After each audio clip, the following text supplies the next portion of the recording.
Hello, Asalamaulaikum viewers. As usual, this is General Sarwar and you are watching Sarwar's Chronicle. As member of the military fraternity, we often retire early, retaining significant employability potentials. Therefore, transitioning into civil life becomes a necessity, not only because of living, but also for maintaining a dynamic and healthy lifestyle. We don't usually talk about it, but we certainly endure it for a substantial period, and I call it later half. So this is all about my reflections on later half. Don't get me wrong, I'm not talking about my better half, right? Setting jokes apart, career transitions could take place in different stages of one's career. For someone, it may come too early in the career. For others, it may happen during the middle of the career, and for most, it takes place following the regular retirement. There are also cases when people are compelled to transition abruptly due to medical issues, especially those in the Air Force serving as pilots who may be grounded for medical reasons. However, the officer's skill and expertise entirely depends on when they retire. Those who retire early in their career, they get an opportunity to prepare well. They may even think of studies and start a new career altogether and succeed. And those going on regular retirement need to leverage their training and expertise to transition into civil life. Even a decade ago, apart from the professional courses, it was almost a trend for officers to pursue a degree, typically an MBA, a good course to align your strength with the business world. In the Indian Armed Forces, there is a course for the colonel and equivalent from the Navy and Air Force. It's called Higher Defense Management Course, in short, HDMC. It's conducted in the College of Defense Management situated in Hyderabad. It's a very useful course that not only serves the Indian Armed Forces, but also makes the officers highly sought after by the multinationals and large conglomerates in India. With the growth and advancement in the armed forces, it's time that we introduce such curriculum for our officers. Besides subjects like criminology, cybersecurity, law, HRM, project management, supply chain management can reinforce your expertise in service and post-retirement. These days, many officers are pursuing MPhil and PhD degrees. It's a good sign. This can certainly broaden your career options beyond traditional roles, provided your research is original in nature. But if your primary motivation is to simply add a decoration to your name, then you know better how it will serve you. Skills such as driving and computer proficiency will be certainly very handy. Before retiring, it's also important to activate your networks, as opportunities may sometime arise from the most unexpected sources. People think military people are only suitable for security management roles. They tend to judge military more by their physical role and visibility than their inherent capabilities. Many retirees often think alike and settle with whatever they can generate out of the piece of land they receive from the government, meager pension, and savings from the United Nations mission. I think it's crucial to get over it and recognize that the skill and expertise you gained in the armed forces are highly relevant to the outside world. Understanding this alignment is key as you navigate through the career domain. Your skills may not always directly translate to outside job requirements. Therefore, veterans need to realign their skills to meet outside demands. Let me explain a little. Start with what you don't have in the military. Military, they don't have a robust finance. This department is looked after by qualified people doing the financial plan, budgeting, estimate, and carrying out the auditing and accounting function. Company finance is dynamic, driven by profit and loss considerations, while military operates within fixed budget and leading to stereotyped financial activities. Finance departments provide you the budget. Now that you have the budget, supply chain management will buy you the raw materials, akin to quartermaster in the military units, responsible for issuing you with everything starting from pin to gun to achieve your goals. In Chittagong Hill Tracts, there are many army and BGB camps located near the Zero Line, and one would take literally 2 to 3 days to reach by patrolling through inaccessible rugged terrain. None ever went unfed in those remote camps. No shortage of ammunition ever. Neither any evacuation mission failed there. Thanks to the efficient supply chain management within the military organization, and it's the military officers and men working 24/7 to keep those forces battle-worthy at all time. Now that you have raw materials in your warehouse, is the HR department will provide you the manpower for production. In case of military, is the administration that deals with all aspects of personals, which is typically known as HR in the private sector. Soldiers joining, grooming, growth, assessment, evaluation, pay, pension, promotion, demotion, firing, name any, are looked after by the administration. When you have both manpower and raw materials, operation or the production unit comes into action, aiming to manufacture desired quantity of goods for profit. Military don't produce goods, rather they achieve specific goals. For example, the army deployed in the Chittagong hill tracts is fighting the miscreants, and while deployed under the United Nations mission, they maintain global peace. Bangladesh Air Force defending the airspace and Bangladesh Navy securing the maritime security. The General Staff deals with training, operation and intelligence to achieve these goals. Thus, military goals are often qualitative, focusing on strategic and tactical aspects, while the business aims are quantitative, focusing on loss and profit. Once the production is complete, now it's time for sales and marketing to do the rest. You must be wondering as to what military has got to do with this sales and marketing, right? Suffice to say that if the military commanders can motivate people to join the war, there can be no one better than you to do the marketing job. So it's not as difficult as you think it to be.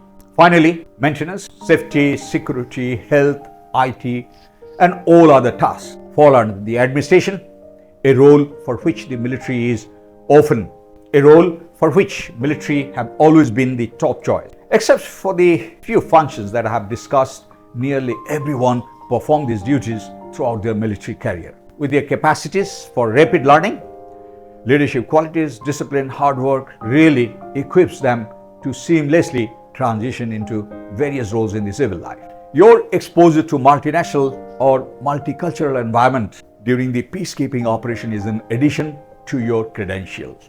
With this makeup, you will for sure find jobs in the corporate management or executive roles, operation management, security and risk management, HR, project management, consulting, education and training, non-profit and NGO, private sector roles and entrepreneurship. Military business enterprises do also offer limited opportunities, but those are available to only lucky few and the well-connected ones. I would love to see the government utilizing the senior military officers on a contractual basis, a practice which is not currently prevalent but can benefit all stakeholders. Post-COVID, the job market hasn't picked up as yet, nor has the foreign direct investment brought in newer opportunities. If you have a family business, you can jump right in, which is a privilege enjoyed by a lucky few. Otherwise, it's not advisable to go for test and trial, especially after retirement with your pension money.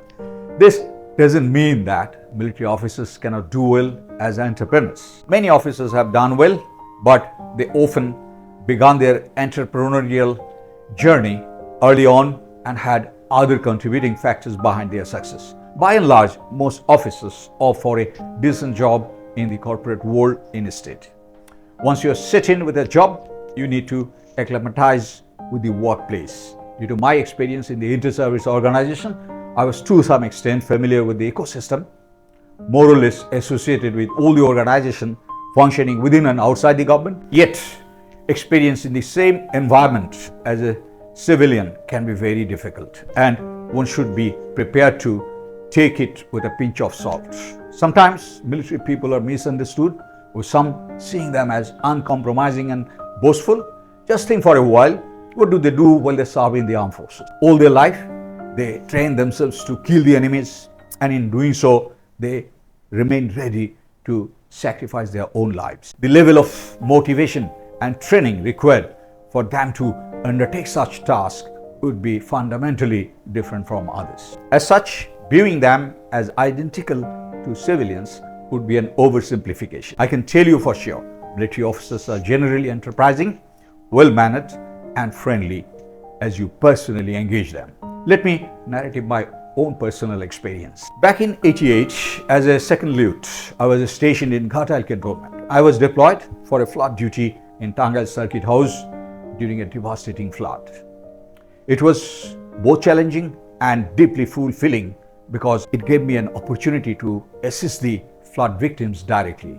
My area spanned from Santosh in the west to the Bashail in the east, a large area to cover. Every day, I used to come out of the circuit house to supervise the relief distribution works. One day, during one such visit to a particular union, I discovered some discrepancies in the relief distribution. The union council chairman and the members were distributing fewer foods than were allotted. Unable to tolerate this, I took charge of the entire warehouse, gathered volunteers and distributed the authorized quantity of food grains to the needy people and emptied the entire warehouse. Despite their pleas and tears, I stayed firm. I returned with a sparkle in my eyes, recalling the smile that I brought in the eyes of those affected. Certainly a bold act, but not liked by many. But the spirit was absolutely positive. Looking back, perhaps with more maturity, I might have handled the situation differently. On a very serious note, let me share another anecdote from the Indian Army. It was in the mid-80s. A young Major rebel, returning from his duty, found his wife assaulted by a local Mastan. The officer took the law in his own hand and killed the perpetrator. The government wanted to try him under the martial law. However, General K. Sundarji, then Indian Army Chief, he intervened, arguing that if an officer could not protect his own family, how could he be expected to save the country? And the fellow was saved. So the military requires a great degree of self-esteem and assertiveness in what they do.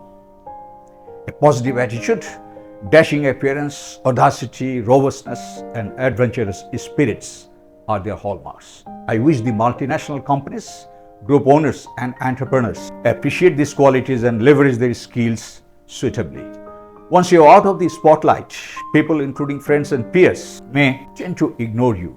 This is a grim reality and we need to accept this. I had a friend who attended training with me in the academy, but unfortunately life was tough for him and he left the academy for good. He went on to become a banker. While I served in the Bongo Bhavan, he would often reach out to me even for the most trivial matters. So much so that he even gifted my book on 1971 war, adorned with a unique leather cover, to the high officials, presenting it as a memento on his behalf.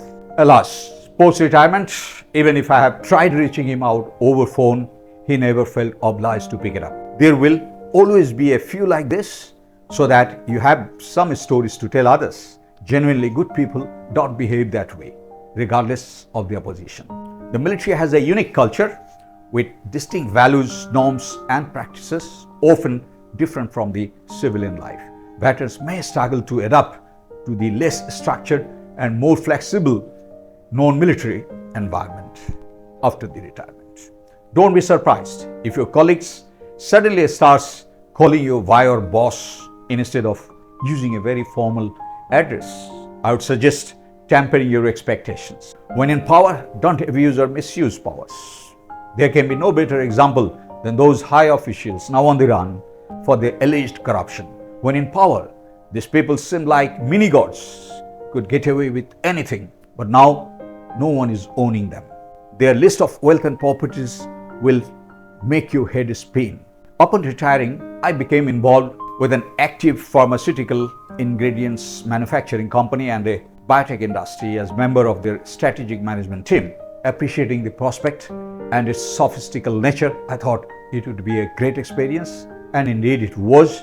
Well, as a military veteran, I thought it's the military that takes all the blunts. But I tell you, the life outside isn't any better. Every day and every event can be a ceaseless struggle for a new entrepreneur, especially those striving hard to change their fate. Presently, Bangladesh depends on imports to meet around 85% of its requirement for both biological and non-biological small molecule APIs, costing about 1.3 billion each year. Under the World Trade Organization, Bangladesh, as a least developed country, enjoys exemption from pharmaceutical patent restriction until 2027.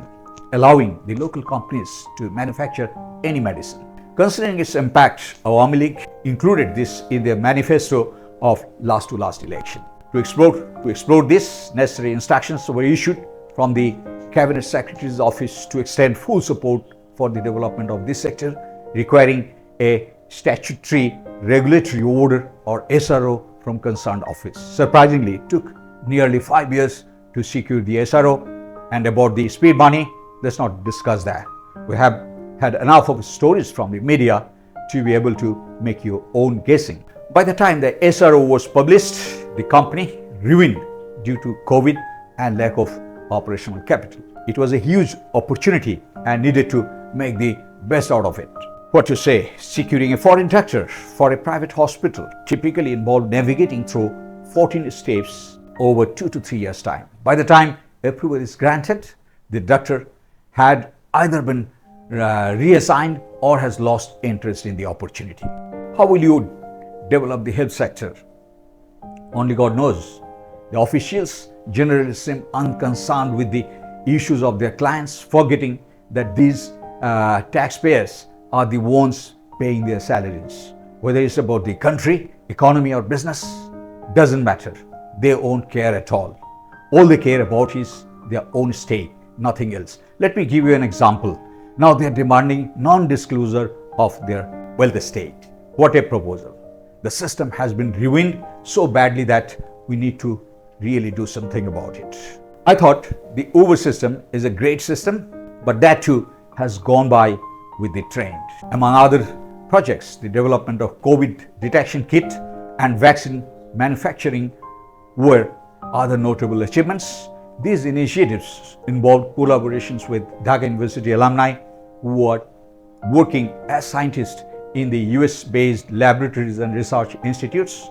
Locally, the Center for Advanced Research in Science, in short, CARS, is one of the institute of Dhaka University, played a pivotal role. Especially the production of COVID kit reduced the price drastically from 3,000 taka per unit to 700 taka as we started coming to the market. The company supplied 500,000 units to the government through direct purchase method. The project stalled when the monopolistic syndicate importing kits from China changed the rule of the game by introducing open tender method to disqualify the local company and thereby ruin the project. Interestingly, a reputed daily featured an exhaustive article on this scam in the front page well before the tender manipulation, but it had no effect. That's how the innovative ventures can die in their formative stage of growth. Simultaneously, the vaccine project advanced beyond the animal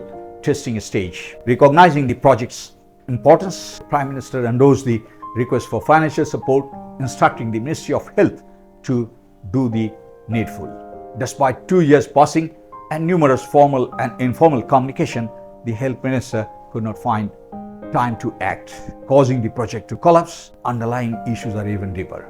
Although Corona days are gone, but we could at least have the vaccine capacity and it could be helpful in treating many other diseases. What I am enjoying most is the teaching the university students. Although private universities have proliferated like mushroom, only a few are very good. I mean, they have a system in place where students, teachers and supporting staffs face no hassles from enrollment to graduation. Besides imparting academic lessons, I also get an opportunity to share my experiences, which captivates the young minds. Traditionally, the military personnel have demonstrated excellence in managing educational institutes, assuming leadership roles. Institutions like the cadet colleges, BUP, MIST, MCSK, Milestone College, Residential Model College, Rajaguttura Model College, Adamji School and College, and all other military-run institutes are sought after by the parents for enrolling their children. This speaks volumes about the effectiveness in education management. Traditionally, educators aren't good as administrators. Therefore, I urge all government and non-government schools and colleges to consider utilizing officers with experience in school and college administration. Trust me, they will fundamentally change the environment and improve performance. I feel like my post-retirement experience came full circle after becoming the chairman of the board of directors of a listed company. The exposure it gave me would never have been possible without this opportunity. Maybe I'll save those experiences for another episode if time permits. With this, I have come to the end. Thanks for your time. Goodbye and Allah Hafiz.